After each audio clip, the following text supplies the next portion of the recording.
Hi friends, welcome to Karthik Telugu news.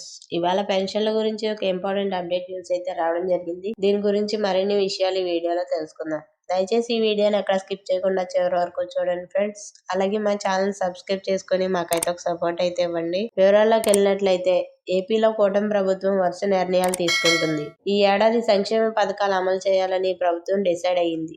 అదే సమయంలో కొత్తగా రేషన్ కార్డులు, పెన్షన్లు కొత్త మంజూరు పైన ఒత్తిడి పెరుగుతోందని, కొత్త రేషన్ కార్డులు, పెన్షన్ల మంజూరు వేళ అనర్హులను తొలగించాలని ప్రభుత్వం నిర్ణయం తీసుకుంది. ఈ మేరకు కసరత్తు మొదలుపెట్టింది. అర్హత లేకపోయినా పెన్షన్లు పొందుతున్న వారిని గుర్తించి వారికి కోత వేసేందుకు ప్రభుత్వం మార్గదర్శకాలతో తాజాగా ఉత్తర్వులు జారీ చేసింది. ఏపీ ప్రభుత్వం తాజాగా అర్హత లేకపోయినా పెన్షన్లు అందుకుంటున్న వారికి కోత వేయాలని నిర్ణయం తీసుకుంది. ఇక ముఖ్యమంత్రి చంద్రబాబు ఇదే విషయంపై స్పష్టం చేశారు. అనర్హుల పెన్షన్లను తొలగిస్తామని ఆయన వెల్లడించారు. పెద్ద సంఖ్యలో నకిలీ సర్టిఫికెట్లతో వికలాంగ పెన్షన్లను తీసుకుంటున్నారని క్షేత్రస్థాయి నుంచి ప్రభుత్వానికి సమాచారం అందింది.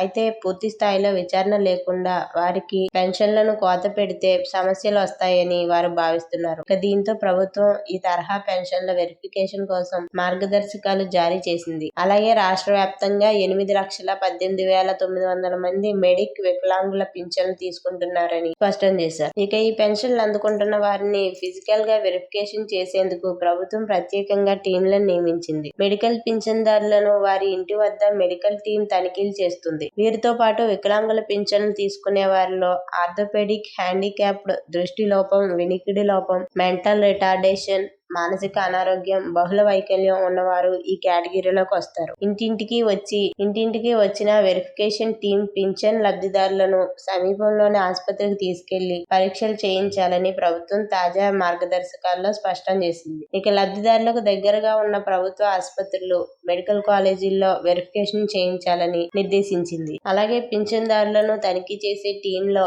Orthopaedician, general physician, PHC medical officer, digital assistant ఉంటారు. ఏ కారణంతో పెన్షన్ తీసుకుంటున్నారో సంబంధిత వైద్యుల ద్వారా రీవెరిఫికేషన్ చేయించనున్నారు. జిల్లా కలెక్టర్ ఆదేశాల మేరకు టీంలను ఏర్పాటు చేసేలా ప్రభుత్వం స్పష్టం చేసింది. ఇక తనిఖీల సమయంలో 18 ప్రశ్నలకు పింఛన్దారుని నుంచి సమాధానాలు రాబట్టాల్సి ఉంటుందని, ఈ రీవెరిఫికేషన్ ప్రక్రియలో ఎవరైనా ఆరోపణలు ఉన్నట్లుగా, బోగస్ సర్టిఫికేట్లతో పెన్షన్లు పొందుతున్నట్లుగా గుర్తిస్తే వారికి సంబంధించి ప్రభుత్వానికి సమాచారం ఇవ్వనున్నారు. అలాగే పూర్తి స్థాయిలో పరిశీలన పూర్తయిన తర్వాత ప్రభుత్వం వీరికి పెన్షన్లను రద్దు చేసి